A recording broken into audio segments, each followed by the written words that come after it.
ਦੌਲਤ ਜਿਨ੍ਹਾਂ ਨੂੰ ਇਹ ਪਤਾ ਹੀ ਨਹੀਂ ਹੁੰਦਾ ਕਿ ਇਸ ਸਾਰੇ ਨੂੰ ਕਿਵੇਂ ਹੈਂਡਲ ਕਰਨੇ ਜੀ ਜਾਂ ਕੀ ਹੈ ਸਾਰਾ ਉਸ ਦਾ ਉਹਨਾਂ ਨੂੰ ਕੋਈ ਦਮਖਮ ਵੀ ਨਹੀਂ ਹੁੰਦਾ ਜਿਹੜੇ ਜਿਨ੍ਹਾਂ ਦੇ ਨਾਲ ਉਹਨਾਂ ਨੂੰ ਰੱਬ ਮਾਲਾ ਮਾਲ ਕਰਦਾ ਉਹਦੇ ਕਾਬਲ ਹੀ ਨਹੀਂ ਹੁੰਦੇ ਜੀ। ਔਰ ਮੈਂ ਇਹ ਦੇਖ ਰਿਹਾ ਵੀ 1 ਬਿਲੀਅਨ 300 ਮਿਲੀਅਨ ਲੋਕ ਜਿਨ੍ਹਾਂ 'ਚ ਸਾਡੀ ਸਿਵਲਾਈਜੇਸ਼ਨ ਵੀ ਹੈ, ਸਾਡੇ ਲੋਕ ਵੀ ਨੇ 30 ਮਿਲੀਅਨ। ਅਸੀਂ ਜੇ ਦਰਿਆਏ ਜਮਨਾ ਤੋਂ ਵਾਘਾ ਤੱਕ ਆਪਣੀ ਸਿਵਲਾਈਜੇਸ਼ਨ ਵੀ ਦੇਖਦੇ ਹਾਂ ਔਰ ਆਪਣੇ ਲੋਕਾਂ ਵੱਲ ਵੀ ਦੇਖਦੇ ਹਾਂ, ਜਿਹਦੇ 'ਚ ਮੈਜੋਰਿਟੀ ਲੋਕ ਬੜੇ ਜਿਹੜੇ ਜਿਨ੍ਹਾਂ ਨੂੰ ਤੁਸੀਂ ਇਹ ਕਹੋ ਕਿ ਵੀ ਇਨੋਸੈਂਟ ਗਰੀਬ, ਜਿਨ੍ਹਾਂ ਵਿਚਾਰਿਆਂ ਨੂੰ ਕਿਸੇ ਨੂੰ ਕਰਮ ਦੀ ਗਤੀ ਨਾਲ ਜੋੜਿਆ ਹੋਇਆ ਵੀ ਕਰਮਾਂ ਦਾ ਫਲ ਹੈ, ਉਹ 40% ਤੋਂ ਜ਼ਿਆਦਾ ਗੁਰਬਤ ਦੇ ਨਾਲ ਗਰੀਬੀ ਦੇ ਨਾਲ ਜਿਹੜਾ ਉਹ ਘੁਲ ਰਹੇ ਨੇ। ਮੁੱਢਲੀਆਂ ਉਹਨਾਂ ਦੇ ਜੀਵਨ ਦੀਆਂ ਲੋੜਾਂ ਵੀ ਪੂਰੀਆਂ ਨਹੀਂ। ਔਰ ਕੱਲਾ ਇਹ ਨਹੀਂ ਕਿ 1 ਬਿਲੀਅਨ 300 ਮਿਲੀਅਨ ਜਿਹੜਾ ਇਸ ਵੇਲੇ ਇਹਨਾਂ ਦੇ ਹੱਥ ਦੇ ਵਿੱਚ ਪਾਵਰ ਹੈ। ਸਾਊਥ ਏਸ਼ੀਆ ਜਿਹਦੇ 'ਚ ਅਸੀਂ ਦੇਖ ਰਹੇ ਹਾਂ ਪਾਕਿਸਤਾਨ, ਬੰਗਲਾਦੇਸ਼, ਅਫਗਾਨਿਸਤਾਨ, ਸ੍ਰੀਲੰਕਾ। ਔਰ ਕਿਉਂਕਿ 1 ਬਿਲੀਅਨ 300 ਮਿਲੀਅਨ ਵਾਲਾ ਦੇਸ਼ ਜਿਸ ਦੇ ਹੱਥ 'ਚ ਹੈ ਮੋਦੀ ਔਰ RSS ਦੇ, ਉਹਨਾਂ ਦੇ ਦਿਮਾਗ ਖਰਾਬ ਨੇ, ਭੂਤਰੇ ਹੋਏ ਨੇ। ਤੇ ਜੇ ਇਹ ਕਹਿਣਾ ਹੋਏ ਕਿ ਜਦੋਂ ਇਹ ਬਾਹਰਲੇ ਕਹਿੰਦੇ ਨੇ ਕਿ ਜੀ ਜਿਹੜਾ ਕਸ਼ਮੀਰ ਹੈ ਇਹ ਫਲੈਸ਼ ਪੁਆਇੰਟ ਹੈ ਜਾਂ ਇੰਡੀਆ ਪਾਕਿਸਤਾਨ ਜਿਹੜਾ ਹੈ ਉਹ ਕਿਸੇ ਵੇਲੇ ਵੀ ਉੱਥੇ ਨਿਊਕਲੀਅਰ ਟਕਰਾਅ ਹੋ ਸਕਦਾ ਹੈ, ਤੇ ਇਸ ਨੂੰ ਜੇ ਸਾਦਾ ਪੰਜਾਬੀ 'ਚ ਕਹਿਣਾ ਹੋਏ ਕਿ ਇਹਨਾਂ ਬੇਵਕੂਫ ਭੂਤਰੇ ਹੋਏ ਹਿੰਦੂ ਤਵੀਆਂ ਦੀ ਬਦੌਲਤ ਸਾਰਾ ਸਾਊਥ ਏਸ਼ੀਆ ਇਸ ਵੇਲੇ ਬਾਰੂਦ ਦੇ ਢੇਰ ਦੇ ਉੱਤੇ ਬੈਠਾ ਹੈ। ਹੁਣ ਬਾਰੂਦ ਕੀ ਹੁੰਦਾ ਹੈ? ਬਾਰੂਦ ਭਾਵੇਂ ਪਿਆ ਤੇ ਪਰ ਜਦੋਂ ਤੁਸੀਂ ਉਹਨੂੰ ਇੱਕ ਚਿਣਕ ਦਿਖਾ ਦਿੰਦੇ ਹੋ, ਉਹ ਬਾਰੂਦ ਦਾ ਜਿਹੜਾ ਬਲਾਸਟ ਹੈ ਫਿਰ ਕਿੰਨੀ ਤਬਾਹੀ ਕਰਦਾ ਹੈ ਇਹ ਸਾਹਮਣੇ। ਹੁਣ ਇੱਕ ਪਾਸੇ ਤਾਂ ਅਸੀਂ ਸ੍ਰੀਲੰਕਾ ਦੀ ਘਟਨਾ ਦਾ ਜ਼ਿਕਰ ਕੀਤਾ ਔਰ ਮੈਂ ਕਿਹਾ ਵੀ ਆਲ ਓਵਰ ਜਿਹੜੇ ਰਾਹ ਦੇ ਫਿੰਗਰਪ੍ਰਿੰਟਸ ਨੇ ਇਸ ਦੇ ਉੱਤੇ ਨੇ। ਮੋਦੀ ਨਾਲ ਦੀ ਨਾਲ ਉਹਦਾ ਫਾਇਦਾ ਜਿਹੜਾ ਅਜੇ ਪੂਰਾ ਕਲੀਅਰ ਵੀ ਨਹੀਂ ਸੀ ਕਿ ਕੀ ਹੋਇਆ, ਤਾਂ ਉਹਨੇ ਕਹਿਣਾ ਸ਼ੁਰੂ ਕਰ ਦਿੱਤਾ ਕਿ ਜੀ ਦੇਖੋ ਕਿਆ ਇਸਲਾਮਿਕ ਦਹਿਸ਼ਤਗਰਦ ਜਮਾਤਾਂ ਔਰ ਇਹਦਾ ਜਿਹੜਾ ਉਹ ਦੇਸ਼ ਦੇ ਵਿੱਚ ਮੈਂ ਹੀ ਹਾਂ, ਮੈਂ ਇਹ ਕੀਤਾ, ਮੈਂ ਉਹ ਕੀਤਾ। ਔਰ ਜਿਹੜਾ ਇਸ ਸਾਰੇ ਦੇ ਵਿੱਚ ਜਦੋਂ ਕਿ ਉਹ ਹੁਣ ਇਸ ਵੇਲੇ ਬਿਲਕੁਲ ਇੱਕ ਨੈਰੇਟਿਵ ਹੀ ਉਹਨੇ ਇਹ ਬਣਾਇਆ ਹੋਇਆ ਆਪਣੇ ਆਪ ਨੂੰ ਬੜਾ ਜੰਗਜੂ ਔਰ ਬੜਾ ਬਹਾਦਰ ਸਾਬਤ ਕਰਨ ਦਾ, ਉਹ ਇੱਥੋਂ ਤੱਕ ਚਲਾ ਗਿਆ। ਔਰ ਇਹ ਰਾਜਸਥਾਨ ਦੇ ਬਾਰਮਰ ਟਾਊਨ ਦੇ ਵਿੱਚ ਸਟੇਡੀਅਮ ਦੇ ਵਿੱਚ ਉਹ ਲੋਕਾਂ ਨੂੰ ਐਡਰੈਸ ਕਰ ਰਿਹਾ ਔਰ ਜੋ ਉਹਨੇ ਉੱਥੇ ਕਿਹਾ ਉਸ ਦੀ ਹੈਡਲਾਈਨ ਸਾਰੇ ਬਣੀ, ਉਹਨੂੰ ਕੰਡੈਮ ਵੀ ਕੀਤਾ ਜਿਹੜੇ ਵੀ ਥੋੜੇ ਬਹੁਤ ਸੇਨਰ ਅਕਲ ਰੱਖਦੇ ਨੇ। India's nuclear bombs not kept for Diwali, prime minister Modi in Rajasthan. ਉਹ ਕਹਿ ਰਿਹਾ ਜੀ ਭਾਰਤ ਦੇ ਨਿਊਕਲੀਅਰ ਬੰਬ ਕੋਈ ਦੀਵਾਲੀ ਲਈ ਥੋੜੇ ਬਣੇ ਨੇ। ਹੁਣ ਇਹ ਅੱਜ ਤੱਕ ਦੀ ਹਾਲਾਂ ਨਿਊਕਲੀਅਰ ਇੰਡੀਆ 74 ਤੋਂ ਹੀ ਨਿਊਕਲੀਅਰ ਹੈ, ਪਾਕਿਸਤਾਨ ਨੇ 98 ਚ ਡਿਕਲੇਅਰ ਕੀਤਾ ਹੈ। ਸੋ ਜ਼ਾਹਰ ਹੈ ਵੀ ਇਸ ਸਾਰੇ ਪੀਰੀਅਡ 'ਚ ਜੇ 74 ਤੋਂ ਵੀ ਕਹਿਣਾ ਹੋਏ ਤਾਂ ਇਹਨਾਂ 50 ਸਾਲਾਂ 'ਚ ਭਾਵੇਂ ਇੰਦਰਾ ਗਾਂਧੀ ਜਿੰਨੀ ਮਰਜ਼ੀ ਜਿਹੜੀ ਹੈ ਮੌਕਾ ਪ੍ਰਸਤ ਸੀ ਜਾਂ ਉਸ ਤੋਂ ਬਾਅਦ ਦੇ ਇੰਨੇ ਰੂਲਰ ਪਾਕਿਸਤਾਨ 'ਚ ਵੀ ਜ਼ਿਆਉਲ ਹਕ ਦੇ ਜ਼ਮਾਨੇ ਤੋਂ ਲੈ ਕੇ 84 ਤੋਂ ਲੈ ਕੇ ਮੁਸ਼ਰਫ ਔਰ ਹੁਣ ਤੱਕ ਕਿਸੇ ਨੇ ਬੋਸਟ ਨਹੀਂ ਕੀਤਾ ਪਾਕਿਸਤਾਨ 'ਚ ਕਿ ਜੀ ਸਾਡੇ ਕੋਲ ਨਿਊਕਲੀਅਰ ਹੈ। ਔਰ ਉਹਨਾਂ ਨੇ ਹਮੇਸ਼ਾ ਕਿਹਾ ਕਿ ਜੀ ਇਹ ਸਾਡਾ ਮਿਨੀਮਮ ਡੈਟਰੈਂਟ ਹੈ। ਇਹ ਨਹੀਂ ਕਿਹਾ ਕਿ ਜੀ ਅਸੀਂ ਇਹਨੂੰ ਕੋਈ ਦੀਵਾਲੀ ਔਰ ਕੋਈ ਦੋ ਲਈ ਥੋੜੀ ਰੱਖਿਆ, ਅਸੀਂ ਇਹਨੂੰ ਚਲਾਵਾਂਗੇ। ਉਹਨਾਂ ਨੇ ਕਿਹਾ ਜੀ ਨਹੀਂ, ਅਸੀਂ ਨਹੀਂ ਹੈ ਔਰ ਅਸੀਂ ਜਿਹੜਾ ਹੈ ਇਸ ਨੂੰ ਐਜ਼ ਏ ਡੈਟਰੈਂਟ ਰੱਖਿਆ। ਹੁਣ ਮੋਦੀ ਦੇ ਪੂਰੇ ਲਫ਼ਜ਼ ਕੀ ਨੇ वो एड्रेस करते हैं, कहते हैं अखबार वाले भी लिखते थे कि पाकिस्तान के पास न्यूक्लियर बटन है, हमारे पास क्या है? तो क्या हमने अपने न्यूक्लियर बॉम्ब दिवाली के लिए रखे हुए हैं? उन्होंने कहा जी पाकिस्तान के ਜਿਹੜੇ ਇੱਥੋਂ ਵਾਲੇ ਅਖਬਾਰ ਕਹਿੰਦੇ ਸੀ ਜੀ ਉਹਨਾਂ ਦੇ ਕੋਲ ਨਿਊਕਲੀਅਰ ਆ, ਕਹਿੰਦੇ ਜੀ ਅਸੀਂ ਕੋਈ ਦੀਵਾਲੀ ਲਈ ਰੱਖੇ ਹੋਏ ਨੇ। ਔਰ ਫਿਰ ਉਹਨੇ ਕਿਹਾ ਕਿ ਵੀ expressing serious concern of terror attacks at churches in Sri Lanka and condoling death of innocent people observing Easter, Modi said, I decided to enter into their territory and finish terrorists to save our soldiers' life. ਹੁਣ ਇਹ ਸ੍ਰੀਲੰਕਾ ਦੀ ਘਟਨਾ ਨੂੰ ਇਸਤੇਮਾਲ ਕਰਕੇ ਕਹਿ ਰਿਹਾ ਦੇਖੋ ਮੇਰੀ ਪਹਿਲਾਂ ਕਹਿ ਰਿਹਾ ਅਸੀਂ ਨਿਊਕਲੀਅਰ ਕੋਈ ਦੀਵਾਲੀ ਲਈ ਥੋੜੇ ਰੱਖੇ ਹੋਏ ਨੇ। ਕਿਹਾ ਜੀ ਦੇਖੋ ਸਾਡੀ ਬਹਾਦਰੀ, ਅਸੀਂ ਉਹਨਾਂ ਦੀ ਟੈਰੀਟਰੀ 'ਚ ਉਹਨਾਂ ਦੇ ਇਲਾਕੇ 'ਚ ਵੜ ਕੇ ਔਰ ਅਸੀਂ ਦਹਿਸ਼ਤਗਰਦਾਂ ਨੂੰ ਮੁਕਾਇਆ ਤਾਂ ਕਿ ਅਸੀਂ ਆਪਣੇ ਸੋਲਜਰਸ ਨੂੰ ਸੇਵ ਕਰ ਸਕੀਏ। ਫਿਰ ਉਹ ਕਾਂਗਰਸ ਦੇ ਉੱਤੇ ਜੈਬ ਕਰ ਰਿਹਾ, ਵਿਅੰਗ ਕਰ ਰਿਹਾ। On this, Congress leaders asked for evidence.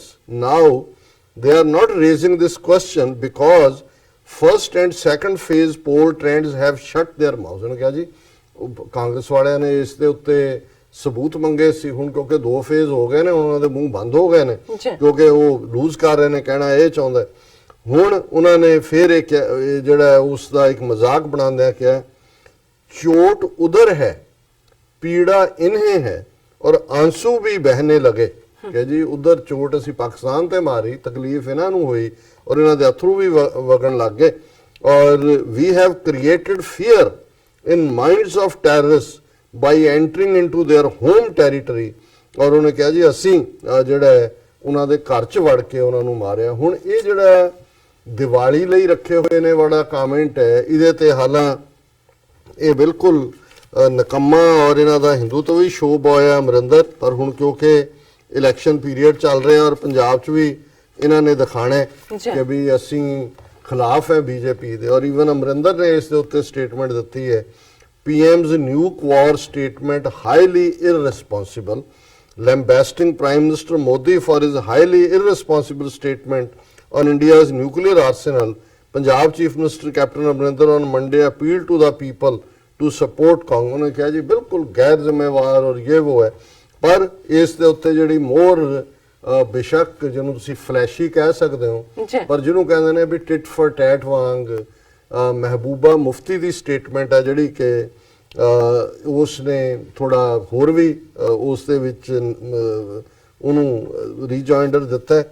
उहदे च उन्हें मुफ्ती ने कहा कि भी PDP President Mehbooba Mufti on Monday hit out at Prime Minister Modi for bringing nuclear bombs in the political discourse, saying, if India has not kept the nuclear bomb for Diwali, Pakistan has not kept it for Eid।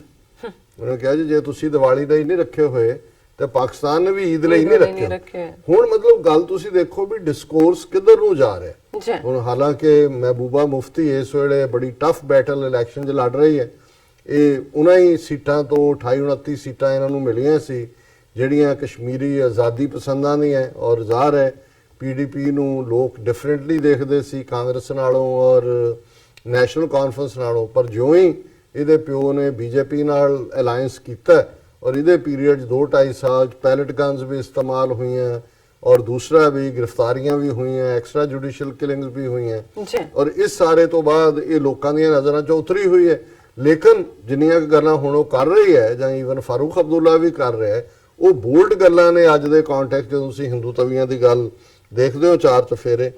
फिर उन्होंने कहा भी जिहड़ा during a rally इन जिहड़ा उन्होंने मोदी ने coat किया भी रैली च उन्हें यह कहा कि भी इस सारे तो Mufti tweeted, if India has not kept nuclear bombs for Diwali it is obvious Pakistan has not kept their nuclear arsenal for Eid either, don't know why PM Modi must stoop so low and reduced political discourse to this.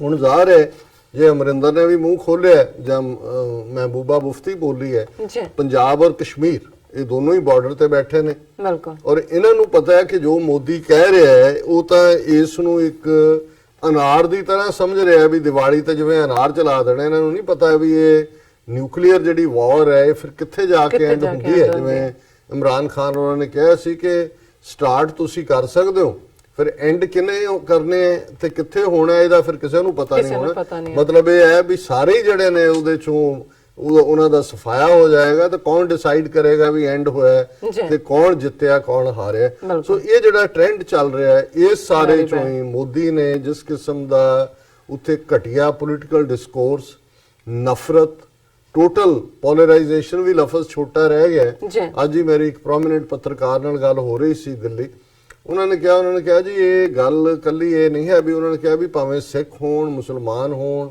दलित होण, ईसाई होण, वो ढिड्डों नफरत करते हैं, BJP नूं vote नहीं देना चाहते जां बहुत नहीं देंदे, लेकिन उन्हें इन्हां ने वो माहौल बना दिता है कि फ्यूचर च भी 80% क्योंकि हिंदू जिहड़ा है उन्होंने ये धर्म की मजहब की जिहड़ी है वो सारी नफरत वाली जिहड़ी है वो पढ़ाई शुरू करवाई हुई है भी उन्हां च भर रहा है कि भी अल्टीमेटली तुसी हिंदू हो तो तुहाडा राज है।